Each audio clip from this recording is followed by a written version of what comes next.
Hello friends, सबसे पहले तो बहुत बहुत थैंक यू तन्नू, निशा दीवान, जय तन्ना, सौम्या दुबे, लीला चौहान और अंजलि बनकर का, जिन्होंने कल का वीडियो सबसे पहले देखा। वीडियो के एंड में हम देखेंगे कल की कसौटी से पूछे गए क्वेश्चन के सही जवाब देने वालों के नाम और आपसे पूछेंगे एक नया क्वेश्चन। चलिए बढ़ते हैं आज की रिव्यू सेक्शन की तरफ। आज हम जिस मूवी का रिव्यू देने वाले हैं उसका नाम है मिरर्स, जो 2008 में आई थी और ये हॉरर मूवी है जो अमेजॉन प्राइम पे आप बहुत इजीली देख सकते हैं। साउथ कोरिया में 2002 में आई थी एक हॉरर मूवी जिसका नाम था द मिरर्स। वो उस ज़माने की सबसे बड़ी हिट मूवी थी क्योंकि ये सबसे ज़्यादा हॉरर मूवी माना जाता था। टॉप 15 साउथ कोरियन मूवी में इसका नाम आता था। उसी की कॉपी हमारे अमेरिकन डायरेक्टर ने बनाई और 2008 में हमारे लिए पेश की मिरर्स, जो सबसे बड़ी हिट साबित हुई। हॉरर मूवीज़ में इसका एक अपना नाम है, एक अलग ही नाम है। 6.2 इसकी IMDb रेटिंग है और ये मूवी आप अमेजॉन प्राइम पर बहुत इजीली देख सकते हैं। चलिए बढ़ते हैं और बताती हूँ क्या है खास इस मूवी में। इस मूवी में एक भाई बहन होते हैं। भाई का नाम होता है बेन और बहन का नाम होता है एनजी। दोनों साथ में एक अपार्टमेंट में रहते हैं।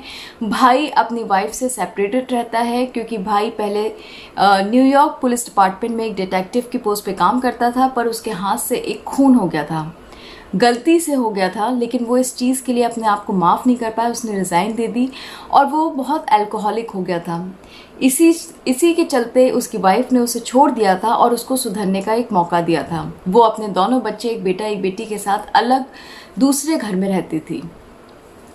बीच बीच में बेन जाता रहता था अपनी बीवी और अपने बच्चों से मिलने, पर हस्बैंड वाइफ के बीच के रिश्ते इतने स्मूथ नहीं थे जितने बच्चों के साथ वो कंफर्टेबल था। फाइनली उसने एक जॉब ज्वाइन करी जो कि एक गार्ड की थी, एक नाइट वॉचमैन की थी।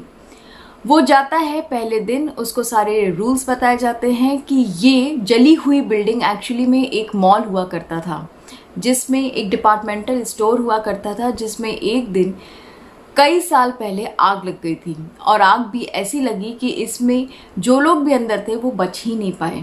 इसी बिल्डिंग में सबसे नीचे बेसमेंट में एक मेंटल हॉस्पिटल हुआ करता था जो 1952 में बना था, लेकिन उसके बाद इसी बिल्डिंग में एक डिपार्टमेंटल स्टोर बन गया और मेंटल हॉस्पिटल बंद करना पड़ा।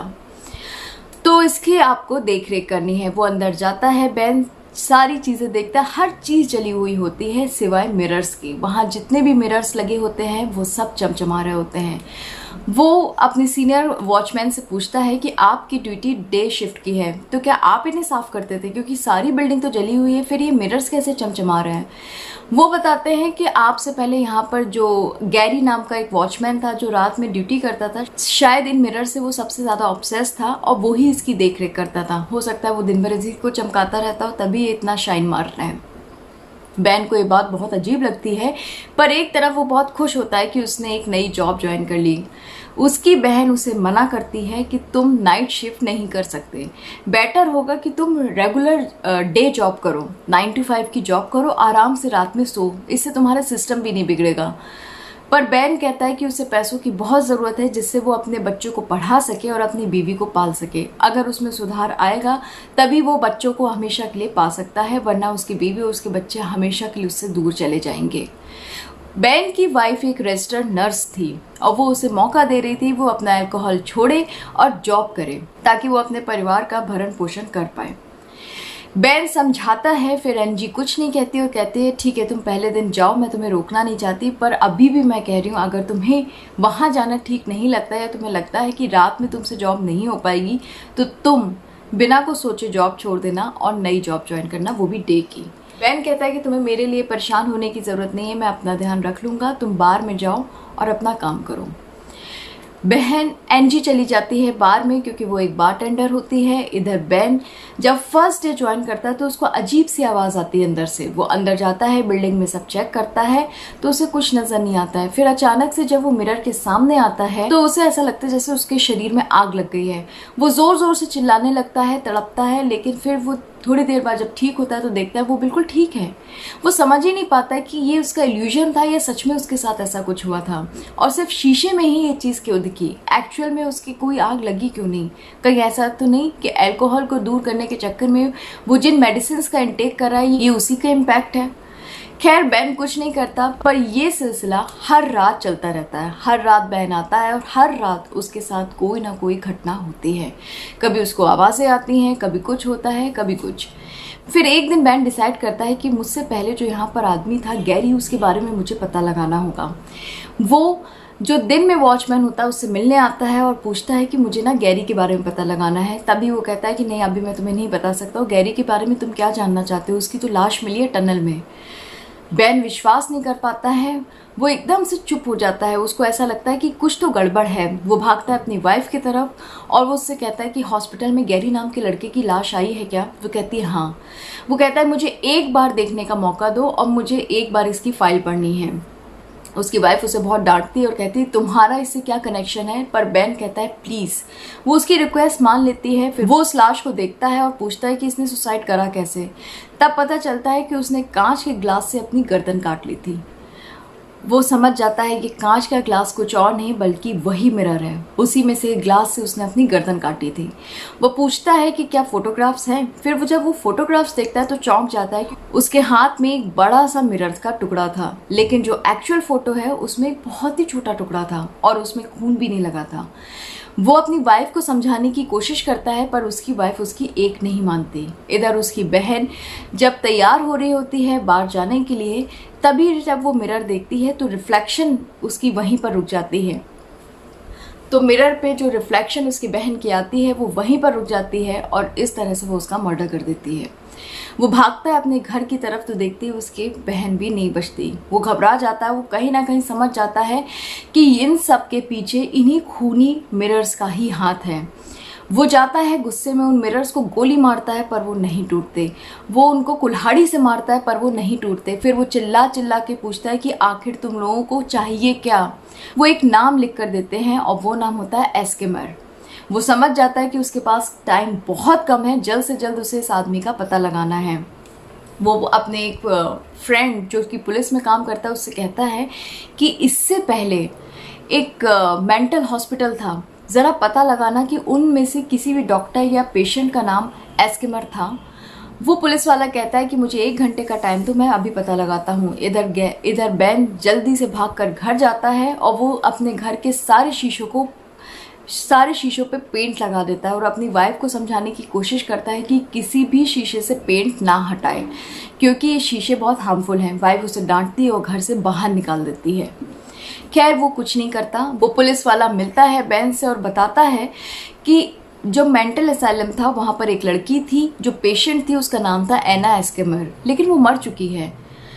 बैन समझ जाता है कि वो मरी वरी नहीं है। वो उससे पूरा फाइल ले लेता है और कहता है कि अब तुम जाओ, मैं तुम्हें वापस कर दूंगा, पर मुझे थोड़े दिनों के लिए फाइल चाहिए। फिर वो पता लगाता है तो पता चलता है कि एना एस्केमर जिंदा है। वो उसके घर जाता है। इधर वो अपनी वाइफ से कह देता है कि तुम बच्चों का ध्यान रखना, चाहे तुम्हें नौकरी से छुट्टी लेनी पड़े, लेकिन तुम कहीं मत जाना क्योंकि हमारे बच्चों पर अटैक हो सकता है। वाइफ उसकी बातों को नहीं मानती और कहीं ना कहीं वो इस चीज़ों को इग्नोर करती है। इधर बैन भाग कर जाता है तो उसके घर में उसका एक बूढ़ा सा भाई मिलता है। वो बताता है कि एना एस्केमर जब उस मेंटल असाइलम से वापस आई थी वो तो बिल्कुल ठीक हो गई थी, लेकिन उससे घर में उसके आने के बाद से घर में अजीबोगरीब हरकतें शुरू हो गई थी, इसलिए उसने उसे एक मोनार्की में शिफ्ट कर दिया है। वो जाता है उस मोनार्की में जहाँ पर वो शिफ्ट होती है। वो जाकर वहाँ पता लगाता है तो एना एस्केमर एक नन की तरह वहाँ रहती है। वो उससे कहता है कि आपको मेरे साथ वहाँ चलना होगा क्योंकि वहाँ पर आपकी ज़रूरत है। वो मना कर देती है तो वो बैन उसे समझाता है कि अगर आप नहीं गई तो मैं हमेशा के लिए अपनी बीवी और अपने बच्चों को खो दूंगा, इसलिए मैं आपसे रिक्वेस्ट करता हूँ कि आप प्लीज़ मेरे साथ चलिए वहाँ पर, क्योंकि आपकी वहाँ ज़रूरत है, वरना वो भूत मिलके मेरे बीवी बच्चों को मार देंगे।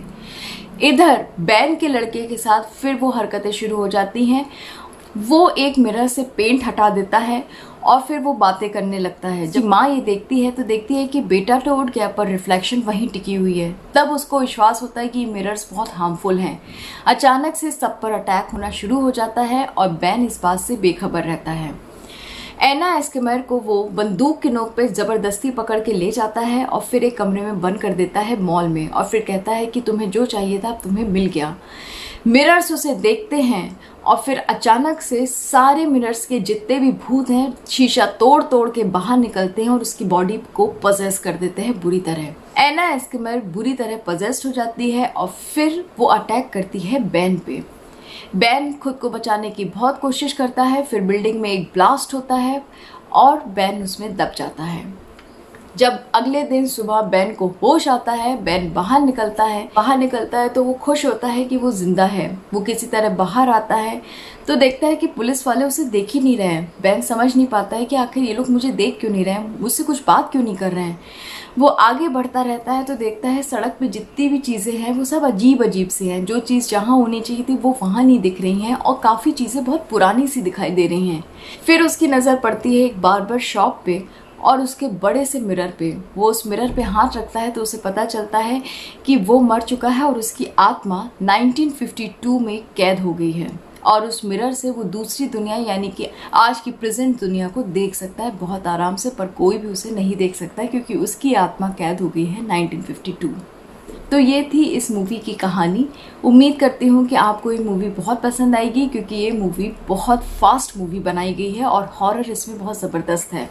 याद रखिएगा ये मूवी आपको अमेज़ॉन प्राइम पे ही मिलेगी। चलिए बढ़ते हैं और बताते हैं कल के विनर्स के नाम जिन्होंने सही आंसर दिए हैं, और वो नाम है खान मौजा, लीला चौहान, नीरज डे, विजय सिंह राणा, कामिनी सिन्हा, मोहम्मद हाशिम, मनप्रीत कौर, गीता देवी, रीना कुकरेजा और लक्षणा दंडवते। तो ये थे कल के विनर्स के नाम। आज का क्वेश्चन ये है कि प्रेरणा एक बार भेष बदल के सरदार के रूप में अनुराग के घर में जाती है। वो अपना इंट्रोडक्शन क्या कह के करवाती है, वो किस डिपार्टमेंट से आई है और उसका क्या नाम है, ये बताना है आपको। उम्मीद करती हूँ आपके आंसर्स बहुत जल्द और सही मिलेंगे। कल मिलते हैं एक नए रिव्यू के साथ, तब तक के लिए बाय।